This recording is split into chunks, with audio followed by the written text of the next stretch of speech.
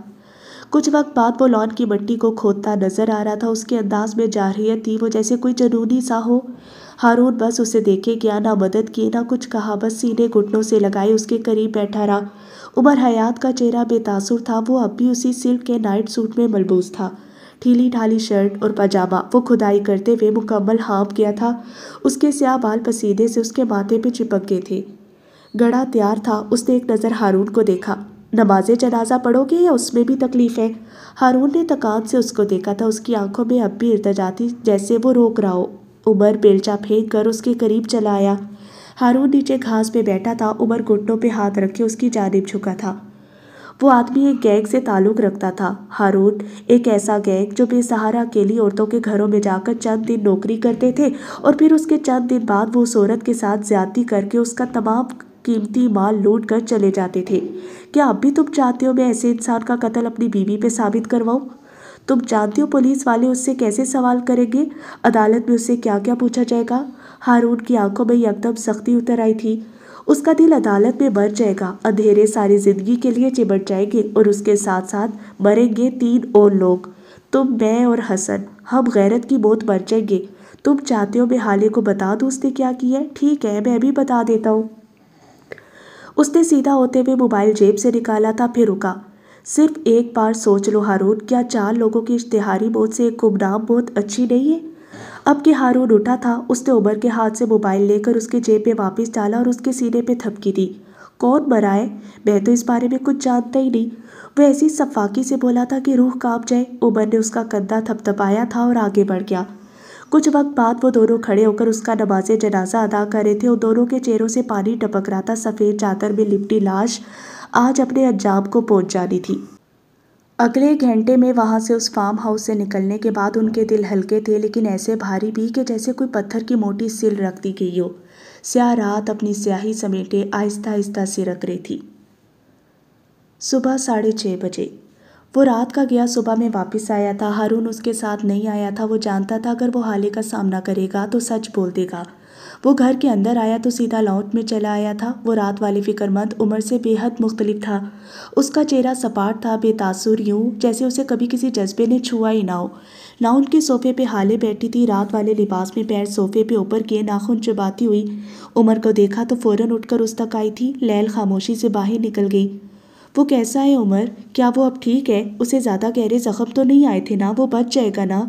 وہ بے قراری سے سوال کر رہی تھی۔ عمر اب بھی اسے خالی خالی نظروں سے دیکھ رہا تھا۔ وہ رات والا عمر نہیں تھا۔ وہ آدمی کوما میں ہے، شاید جلد ہوش میں آ جائے اور شاید کبھی ہوش میں نہ آئے۔ میں نے اسے اسپتال میں داخل کروا دی ہے، فکر مت کرو، وہ کھوکھلی آواز میں کہتا آگے آیا تھا اور صوفے پہ ٹھہر گیا۔ ایک بازو لمبا کر کے صوفے پہ پھیلا دیا اور دوسرے سے اپنی کنپٹی دبانے لگا تھا۔ وہ اب بھی ننگے پیر تھا۔ حالے نے وہیں کھڑے ہو کر اس کے پیروں کو دیکھا تھا، وہ گرد میں اٹے ہوئے تھے، شاید زخمی بھی۔ تم مجھ سے ناراض ہو؟ وہ نہ جانے کس خوف کے تحت پوچھ رہی تھی۔ عمر کی آنکھیں ہنوز بند تھی، سر ڈھلکا ہوا تھا۔ تم واحد انسان ہو جس سے میں ناراض نہیں ہو سکتا، وہ عام سے لہجے میں بولا تھا۔ اپنا سامان اٹھا لو، تم میرے ساتھ جا رہی ہو، اور ہاں، اگر ضد کرنی ہے تو ابھی کے ابھی طلاق کے پیپر منگوا لیتے ہیں، کیونکہ اگر تم یہاں رہنا چاہتی ہو تو مجھے نہیں لگتا کہ اب میرے اندر اتنی ہمت ہوگی کہ اپنی بیوی کو یہاں اکیلا چھوڑ کر چلا جاؤں۔ میں چلا جاؤں گا، تم آزاد ہوگی۔ اس کے لہجے میں اب بھی ڈھونڈنے سے بھی کچھ نہیں ملتا تھا۔ حالے کا دل ڈوب کر ابھرا تھا۔ اسے آج اندازہ ہو رہا تھا کہ پچھلے کئی ماہ تک جب وہ عمر سے کہتی تھی مجھے نفرت ہے تم سے، تو اس کے دل سے کیسے خون رستا ہوگا، یا پھر جب وہ طلاق کی بات کرتی ہوگی تو کیسے اس کے دل میں ناسور بنتا ہوگا۔ میں نے تمہارے ساتھ چلنے سے انکار تو نہیں کیا، اس کی آواز میں گلہ تھا۔ تم انکار کب کرتی ہو حالے سلطان؟ تم تو ضد کرتی ہو، دل میں بغض پالتی ہو، تمہیں تو مقابلے کرنے آتے ہیں، لیکن اب میں تھک گیا ہوں، مجھ سے نہیں ہوتے مقابلے۔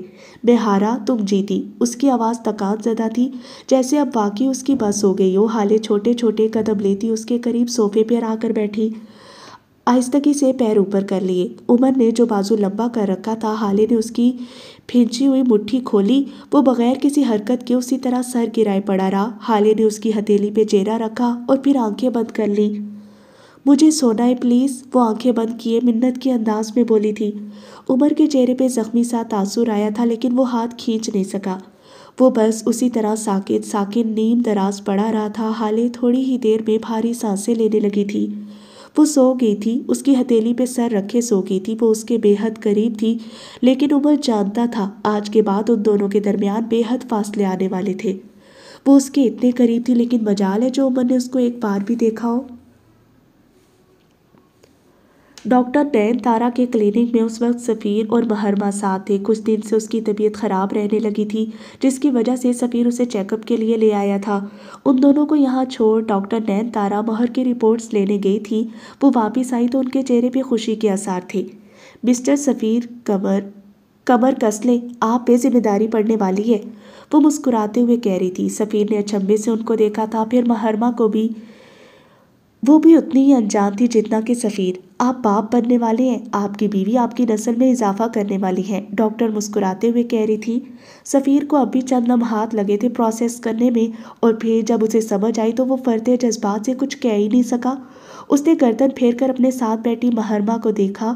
وہ اب تک شاک تھی یا شاید خوفزدہ۔ آئی کانٹ بلیو اٹ، وہ بس یہی کہہ سکا تھا۔ تھینک یو مہر، تھینک یو سو مچ، میں تمہارا یہ احسان کبھی نہیں بھولوں گا، میں ساری زندگی تمہارا شکر گزار رہوں گا، وہ تشکر سے کہہ رہا تھا۔ وہ خوش تھا، بے پناہ خوش۔ اس کا چہرہ تمتما رہا تھا، اس کی آنکھوں سے اس کی خوشی واضح تھی۔ مہر نے اسے اس طرح دیکھا تو تنے اعصاب ڈھیلے پڑنے لگے۔ وہ اب مسکرائی تھی۔ سفیر نے رخ ڈاکٹر کی جانب پھیر لیا۔ آپ اس خوشخبری کے لیے مجھ سے جو انعام چاہتی ہیں بول دیں، آج کے دن سفیر سلطان ساری دنیا لٹا سکتا ہے، وہ جذب کے عالم میں کہہ رہا تھا۔ ڈاکٹر مسکراتے ہوئے اس سے فرمائش کر رہی تھی۔ سفیر کو جیسے دنیا مل گئی ہو، کون حالے، کہاں کا عشق، محبت، وہ سب بھول گیا تھا۔ اولاد کی محبت نے ہر شے بھلا دی تھی، ہر زخم ہیل کر دیا تھا۔ اسے لگا تھا کہ اس کی زندگی کی سب سے بڑی خوشی ہے۔ ڈاکٹر اس سے کچھ کہہ رہی تھی، وہ مسکرا رہا تھا۔ پھر اسی طرح مسکراتے ہوئے اس نے اپنی ماں کو کال ملا لی۔ وہ اب ہنس ہنس کر ان سے بات کر رہا تھا۔ مہر مسکراتے ہوئے آسودگی سے اسے دیکھتی رہی تھی۔ اسے کل رات ہی پتہ چل گیا تھا حالے نے اس کے بھیجے آدمی کو مار دیا تھا۔ وہ اب بھی اسے مرد الزام نہیں ٹھہرا رہی تھی۔ گڈ، اس نے اپنے معدے سے ذرا نیچے ہاتھ رکھا، جیسے محسوس کیا ہو کہ وہ کتنی کامل ہے، اور پھر اس کے ذہن میں حالے سلطان کا خیال آیا تھا۔ دل کو ایک کمینی سی خوشی ہوئی تھی۔ حالے سلطان 10 بار پیدا ہو کر بھی اس کی برابری نہیں کر سکتی تھی۔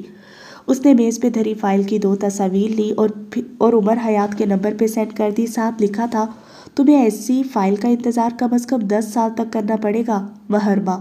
سفیر کال ختم کر کے پلٹ آیا تھا۔ وہ اب اس کا ہاتھ پکڑ کر اسے اٹھا رہا تھا، بار بار اس کا مشکور ہو رہا تھا۔ محرمہ ایک شہزادی کی طرح سے گردن اٹھائے کھڑی تھی، اس کے انداز میں تفاخر تھا۔ بالآخر جنگل کی حریص گرد کو اس کا مقام مل گیا تھا۔